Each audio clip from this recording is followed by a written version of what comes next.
নমস্কার, ইসিসিএন খবরে আপনাদের স্বাগত। আপনাদের সাথে আমি অন্তরা। বিস্তারিত খবরে যাওয়ার আগে শুরুতেই হেডলাইন্স। শিশু কেয়ার ইউনিটের নির্মীয়মান পরিকাঠামো খতিয়ে দেখলেন ডক্টর সুশান্ত রায়। ওকরাবাড়ি গ্রাম পঞ্চায়েতের প্রধানের বিরুদ্ধে অনাস্থা নিয়ে তলবি সভা সরকারি নির্দেশে স্থগিত হল। এসবিআই এর আপডেট মেশিন ভাঙচুরের ঘটনার কয়েক ঘন্টার মধ্যেই ভেটাগুড়ির বেসরকারি একটি ব্যাংকের এটিএম মেশিন ভাঙচুরের ঘটনা ঘটল। আজ সেই বিস্তারিত খবরে। দিনহাটা মহকুমা হাসপাতালে বেসরকারি উদ্যোগে গড়ে উঠতে চলেছে বিশেষ শিশু কেয়ার ইউনিট।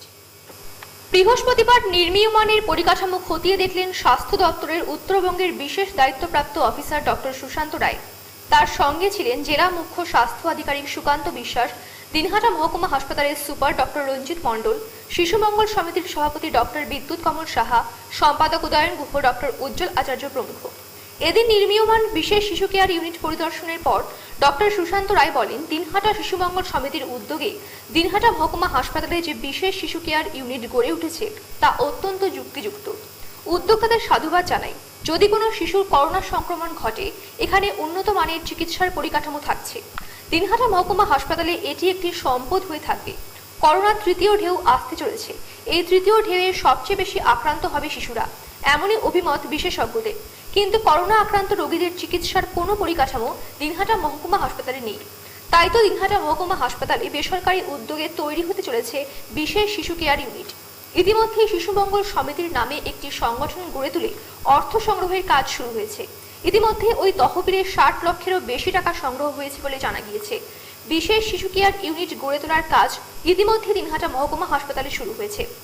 বিষয়টি খতিয়ে দেখতে এদিন স্বাস্থ্য দপ্তরের উত্তরবঙ্গের বিশেষ দায়িত্বপ্রাপ্ত অফিসার ডক্টর সুশান্ত রায় দিনহাটা মহকুমা হাসপাতালে এসে বিষয়টি খতিয়ে দেখে গেলেন। দিন আগে একটা প্রপোজাল এসেছিল যে দিনহাটাতে একটা পেডিয়াট্রিক ইউনিট করার আকারে কোভিডের উপর বেস করে দিনহাটা শিশু কল্যাণ শিশু মঙ্গল দিনহাটা শিশু মঙ্গল সমিতি, যার প্রেসিডেন্ট আমাদের ডক্টর বিদ্যুৎ কমল সাহা, সেক্রেটারি উদয়ন আছেন। তো সেটা নিয়ে একটু দেখতে এসেছিলাম যে এটা কতটা ফিজিবল হবে, কতটা করা যাবে। আপনারা জানেন যে গত 2-3 দিন আগে আইসিআইসিআই ব্যাংক এরকম তাদের সোশ্যাল ওয়ার্কের জন্য হিসেবে নর্থ বেঙ্গল মেডিকেল কলেজে 50টি এবং এমআর গাঙ্গুরে 50টা আইসিইউ বেড ওনারা দায়িত্ব নিয়ে করেছিলেন। ঠিক সিমিলারলি এটা ওনারা করছেন দিনহাটার জন্য।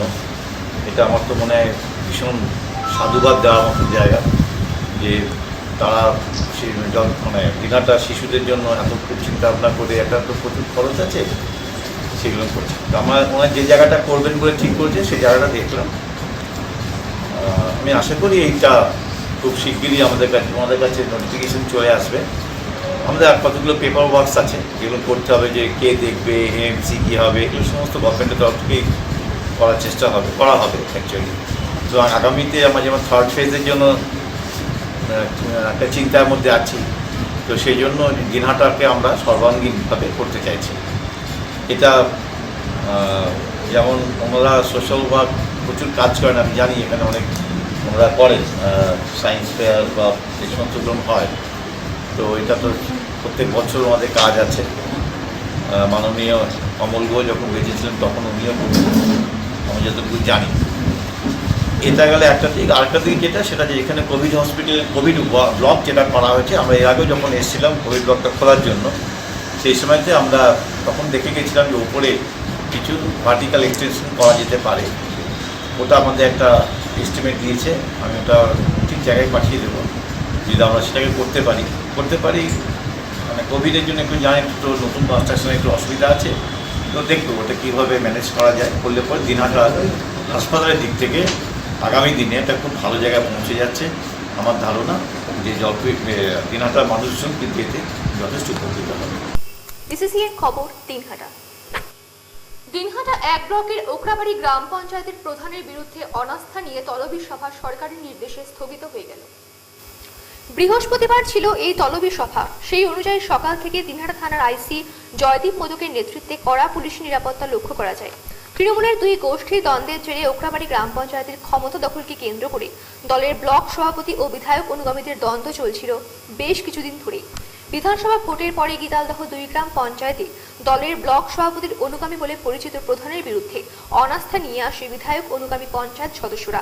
এরপরেই ওকরাবাড়ি গ্রাম পঞ্চায়েতের বিধায়ক অনুগামী প্রধানকে সরাতে অনুষ্ঠানে ব্লক সভাপতি ঘনিষ্ঠ পঞ্চায়েত সদস্যরা। এদিকে অনাস্থা নিয়ে তলবি সভাকে ঘিরে এদিন সকাল থেকে পুলিশ মোতায়েন ছিল যথেষ্ট। 20 জন গ্রাম সদস্যের মধ্যে অনাস্থার পক্ষে থাকা 12 জন সদস্য নির্ধারিত সময়ে গ্রাম পঞ্চায়েতের অফিসে যায়। প্রধান রেণুকা খাতুন বিবি সহ বাকি 8 জন অনুপস্থিত ছিলেন। ব্লক প্রশাসন সূত্রে জানা গিয়েছে, সরকারি এক নির্দেশে করোনাকালে কোভিড ভীতির ফলে গ্রাম পঞ্চায়েতে অনাস্থা স্থগিত রাখা হয়। সেই মোতাবেক এদিন ওকরাবাড়ি গ্রাম পঞ্চায়েতে তলবি সভা স্থগিত হয়ে যায়। এছাড়াও এই নির্দেশ জারি থাকা পর্যন্ত কোনো গ্রাম পঞ্চায়েতের সদস্যরা অনাস্থা আনলেও তা কার্যকর হবে না। ব্লকের গীতালদহ 1 গ্রাম পঞ্চায়েতের কয়েকজন সদস্য প্রধানের বিরুদ্ধে অনাস্থা আনলেও তলবি সভার দিন ঘোষণা না হলে সরকারি ওই নির্দেশ বলে সেটাও স্থগিত হয়ে যায়। আমাদের প্রধান মাননীয় রেণুকা খাতুনের অপসারণ যে আমরা ইয়েতে অনাস্থা করেছিলাম, সেটা আজকে আমাদের অনাস্থা তলবি সভা। আমরা এখানে এসেছিলাম 11:30টায়, আমরা জিপি অফিসে ঢুকি এবং আমাদের টাইম দেওয়ানো ছিল 12টায়। কিন্তু বিডিও অফিস থেকে যারা এসে আমাদের তলবি সভা যারা ভোট নেবেন বা তলবি সভাকে পাশ করাবেন, তারা আসলো 12:40 অফিসে। আমরা তাদের কাছ থেকে জানতে পারলাম এবং আমাদের হাতে একটা করে চিঠি ধরে দেওয়ানো হলো। বিশেষ কারণে তারা আজকে কোভিড-19কে আর কি সামনে রেখে আজকে এটাতে পোস্টপন করা হলো। কতজন আসছেন আজকে আমরা 12 জন এসেছি। ওকরাবাড়ি গ্রাম পঞ্চায়েত প্রধান রেণুকা খাতুন বিবি বলেন, কিছু কন্ট্রাক্টর দলের ক্ষতি করার জন্য একসাথে হয়ে প্রধানকে সরানোর চেষ্টা করছে। সরকারি নির্দেশে তাদের চেষ্টা ব্যর্থ হয়। সদস্য শহীদুদ্দিন মিয়া বলেন, তলবি সভার আগে ব্লক প্রশাসনের থেকে এক আধিকারিকের কাছে তাদের হাতে সরকারি নির্দেশিকার কপি তুলে দেন। সেখানে কোভিড ভীতির কারণে তলবি সভা স্থগিতের কথা উল্লেখ রয়েছে। দিনহাটা 1 ব্লকের বিডিও মদন মোহন মুর্মু বলেন, সরকারি নির্দেশ অনুযায়ী ওকরাবাড়ি গ্রাম পঞ্চায়েতের সভা স্থগিত হয়ে যায়। ইসিসিএন খবর, দিনহাটা। দিনহাটা স্টেট ব্যাংকের প্রধান শাখার পাশেই এটিএম গ্যালারিতে থাকা আপডেট মেশিন ভাঙচুরের ঘটনার কয়েক ঘন্টার মধ্যে ভেটাগুড়িতে বেসরকারি একটি ব্যাংকের এটিএম মেশিন ভাঙচুরের ঘটনা ঘটল। এই ঘটনায় ব্যাপক চাঞ্চল্য ছড়িয়ে পড়েছে এলাকায়। বুধবার রাতে দিনহাটা মহকুমার ভেটাগুড়ি 2 গ্রাম পঞ্চায়েত এলাকার রাস্তার ধারে থাকা এটিএম মেশিন ভাঙচুর করে দুষ্কৃতীরা। ব্যাংকের আপডেট মেশিন ভাঙচুরের ঘটনার পর ব্যাটারিতে এটিএম মেশিন ভাঙার ঘটনার পেছনে কোনো চক্র রয়েছে কিনা তা নিয়েও প্রশ্ন উঠেছে। প্রসঙ্গত, মঙ্গলবার রাতে দিনহাটা শহরে স্টেট ব্যাংকের প্রধান শাখার পাশে থাকা এটিএম গ্যালারি সংলগ্ন আপডেট মেশিন ভাঙচুর করে দুষ্কৃতীরা। তার 24 ঘন্টা যেতে না যেতেই ভেটাগুড়িতে এটিএম মেশিন ভাঙচুরের ঘটনা ঘটে। পরপর এই দুই ঘটনার সাথে অনেকটাই মিল রয়েছে বলে মনে করছেন অনেকেই। পুলিশ সূত্রে অবশ্য গোটা ঘটনা তদন্ত শুরু হয়েছে বলে জানা গিয়েছে। ওই এটিএম কাউন্টারে কোনো রকম নিরাপত্তা রক্ষী না থাকায় কার্যত পাখা অবস্থায় পড়ে থাকে সেটি। মেশিনটি ভাঙচুরের চেষ্টা করা হলেও দুষ্কৃতীরা সেখান থেকে কোনো রকম টাকা নিয়ে যেতে পারেননি। ফলে কোনো রকম আর্থিক ক্ষতি হয়নি বলেও জানা গিয়েছে।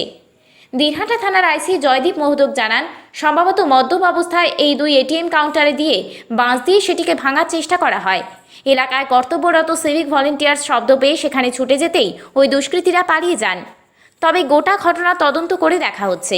ইসিসিএন খবর, দিনহাটা। এক ব্যক্তির অ্যাকাউন্ট থেকে 2.5 লক্ষ টাকা উধাও হয়ে যাওয়ার ঘটনা ঘটল।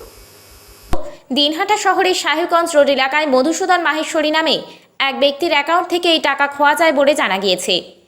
এই ঘটনায় মধুসূদন মাহেশ্বরী দিনহাটা থানা এবং ব্যাংকে লিখিতভাবে জানান, ব্যাংক কর্তৃপক্ষ বিষয়টি দেখার আশ্বাস দিয়েছেন। পুলিশ ঘটনা খতিয়ে দেখছে। অভিযোগ, নেট ব্যাংকিং নিয়ে কাস্টমার কেয়ারে ফোন করার অল্প সময়ের মধ্যে এই ঘটনা ঘটে। এই ঘটনার সাথে কাস্টমার কেয়ারের কোনো যোগসূত্র রয়েছে কিনা তা নিয়েও প্রশ্ন তুলেছেন সংশ্লিষ্ট গ্রাহক ও তার পরিবারের লোকেরা। ব্যাংকের গ্রাহক মধুসূদন মাহেশ্বরীর মেয়ে জাহ্নবী মাহেশ্বরী জানান, গত সোমবার তিনি নিজের প্রয়োজনে নেট ব্যাংকিং করছিলেন। সেই সময় কোনোভাবেই কাজ হচ্ছিল না। তখন তিনি ব্যাংকের কাস্টমার কেয়ারের সাথে যোগাযোগ করেন। সেখান থেকে তাকে বলা হয়, অফিস থেকে আপনার সাথে যোগাযোগ করবে এবং লিমিট কিভাবে বাড়াতে হয় সেটা বুঝিয়ে দেবে। এর অল্প সময়ের মধ্যেই একটি নম্বর থেকে ফোন আসে এবং তাকে নেট ব্যাংকিংয়ের জন্য একটি অ্যাপ ডাউনলোডের কথা বলা হয়। ব্যাংকিংয়ে সব কিছু মেটানোর কথা বলতেই তাকে বলা হয়, ফোনেই এইসব সমস্যার সমাধান করতে হয়, তা না হলে ইন্টারনেট ব্যাংকিং ব্লক করে দেওয়া হবে। তাদের কথা অনুযায়ী অ্যাপ ডাউনলোড করতে আমার মোবাইল হ্যাক করে অ্যাকাউন্ট থেকে প্রায় 2.5 লক্ষ টাকা তুলে নেওয়া হয়। গোটা বিষয়টি পুলিশ এবং ব্যাংক কর্তৃপক্ষকে জানিয়েছি। গিয়ে নেট ব্যাঙ্কিংটা চালু করেছিলাম, তারপর বাড়িতে আসে দেখি কি লিমিট 25,000 আছে। আমি গুগল থেকে SBI কাস্টমার কেয়ারের নাম্বার বের করলাম আর ফোন করলাম। তাহলে উনি বললো কি না, লিমিট তো 10 লক্ষের উপর আছে, আপনাকে আমাদের এখান থেকে একটা নাম্বার দিয়ে কল করবে আর আপনাকে বোঝাই দেবে কি লিমিটটা কিভাবে আপনি বাড়াতে পারেন। তারপর হাতোহাত ওই এক নাম্বার দিয়ে ফোন আসে আমাকে আর বলে কি উনি SBI থেকে বলছেন আর আমাকে বলবে কি কিভাবে আমি লিমিটটা বাড়াইতে পারি। তারপর উনি আমাকে একটা অ্যাপ এনিডেস্ক বলে ডাউনলোড করতে বললেন। আমি বললাম কি আমি এত ঝামেলা করব না, আমি ব্যাংক গিয়ে করব। তাহলে উনি বললেন কি না, আপনাকে ফোনে করতে হবে আর আমাদের এটা নিয়ম কি ফোনে প্রবলেমগুলো সলভ করতে হয়, না হলে আপনার ইন্টারনেট ব্যাঙ্কিংটা আমরা ব্লক করে দিই। তাহলে আমি ভাবলাম কি ওরা সত্যি বলছে, তাই জন্য আমি আগে ইনস্টল করলাম অ্যাপটা।